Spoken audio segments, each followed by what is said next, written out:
Question d'accompagnement pour un investissement de 60 000 euros. Est-ce que c'est possible? Une personne, Megan, qui pose la question sur Instagram.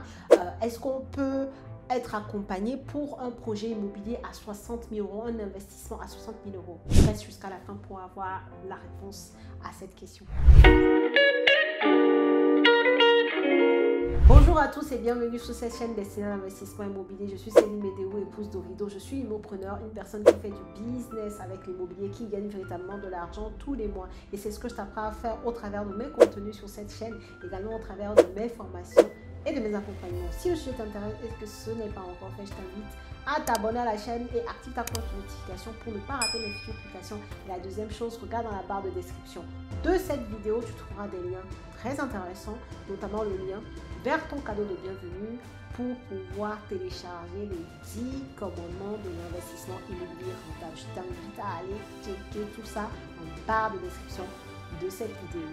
Le sujet qu'on va aborder aujourd'hui, c'est une question, hein, tu l'auras compris depuis quelques semaines là, quelques semaines. Je réponds aux questions qui m'ont été posées sur Instagram, auxquelles je réponds souvent comme ça sur l'application, mais comme je sais que j'ai des publics différents sur Instagram et sur YouTube, et bien sur YouTube, je fais des vidéos également pour pouvoir répondre à ces questions-là pour que tout le monde ait le même niveau d'information. Ok? Et donc, la question à laquelle on va répondre aujourd'hui, c'est une personne qui demande du coup, est-ce qu'elle peut être accompagnée pour réaliser un projet à 60 000 euros, si c'est possible en fait.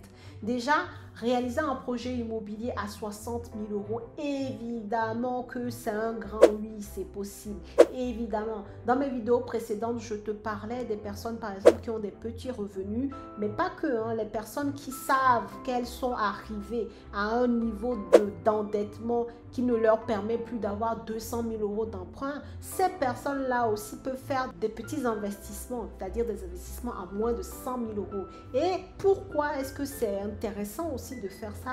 Parce que très souvent dans les agences bancaires, au moins les délégations en agence, c'est-à-dire le niveau de signature ou le niveau de validation de dossier pour des projets à moins de 100 000 euros, et évidemment, enfin c'est sûr, hein, la plupart des 99,99% des agences, la délégation, elle est dans l'agence. C'est l'agence qui a le pouvoir de signature, le pouvoir de validation pour des projets à moins de 100 000 euros.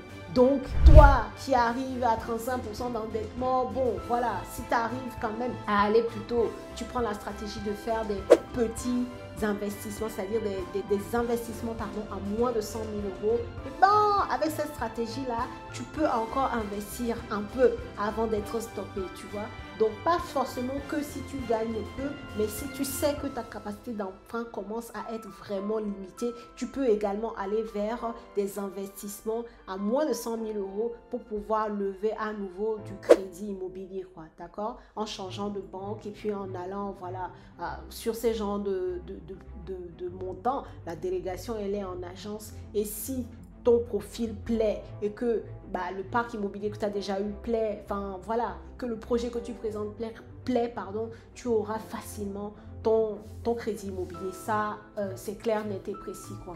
Et pour les personnes qui gagnent peu, évidemment aussi, ces personnes-là peuvent s'intéresser au projet à moins de 100 000 euros, ou les personnes qui ont peu d'épargne, une personne qui a 5, 6, 7 000 euros d'épargne, mais qui veut investir dans l'immobilier, évidemment, un projet à 60 000 euros est clairement à ta portée, quoi, tu vois. Donc, franchement, pour moi, je trouve la question intéressante et c'est pour ça que je voulais l'aborder, pour que ça te donne des idées. Et si jamais tu es dans les profils que je viens de citer, paf, tu sais que, ok, moi, je peux le faire aussi, en fait. Je ne suis absolument pas bloquée.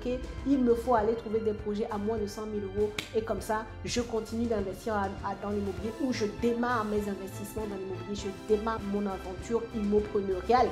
Dès maintenant, je ne suis pas dans l'attentisme parce que je sais qu'il y a des possibilités de faire de l'immobilier à moins de 100 000 euros. Donc, sur cette première question-là, la réponse est oui.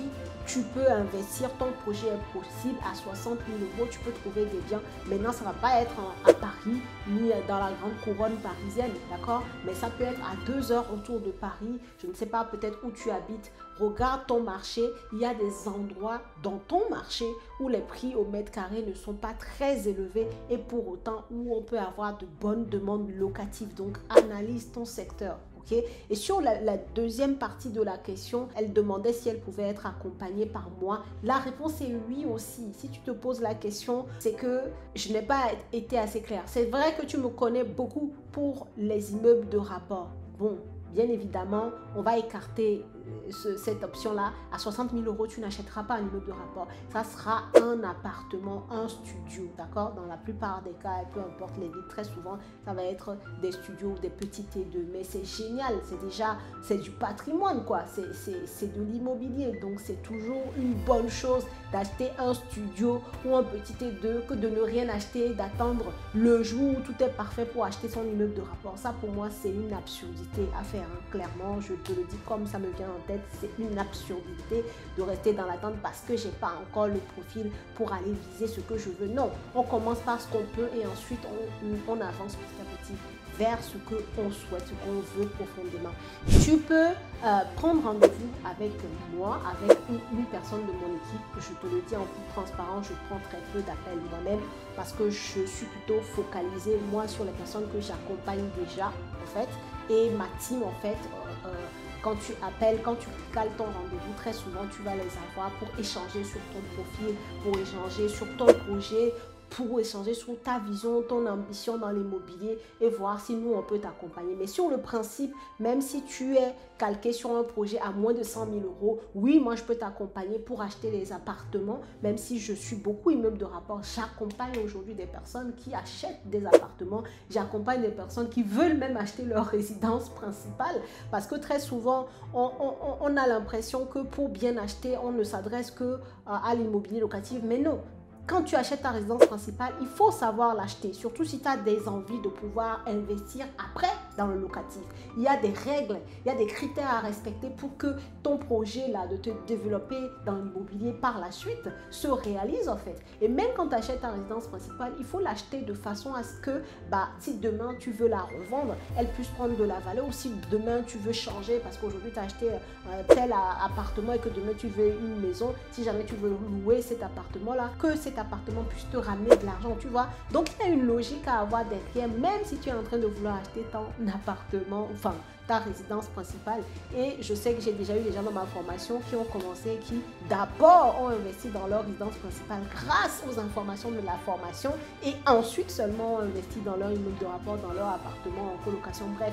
Donc, la réponse est oui. La seule chose que tu as à faire là tout de suite, c'est de prendre rendez-vous avec une personne de mon équipe pour échanger sur ton profil, sur ton projet. Même si le projet au final, on voit avec ton profil que ça va être un projet à moins de 100 000 euros, avec grand plaisir, on t'accompagnera. Si l'état d'esprit y est, si tu veux, tu es déterminé, si voilà, tu n'es pas un touriste quoi, parce qu'il n'y a rien de pire que de perdre son énergie alors que la personne, elle n'a pas véritablement envie d'agir. Ça, moi, je déteste. Donc, si tu as un projet sérieux, que tu es motivé, que tu veux aller au bout de ce projet-là, eh ben, n'hésite pas à prendre rendez-vous avec nous. On va échanger avec toi et voir comment on peut t'accompagner à le concrétiser. Voilà ce que je voulais te dire dans cette vidéo. Au moins comme ça, maintenant, tu as l'information de ce sur quoi je peux t'accompagner.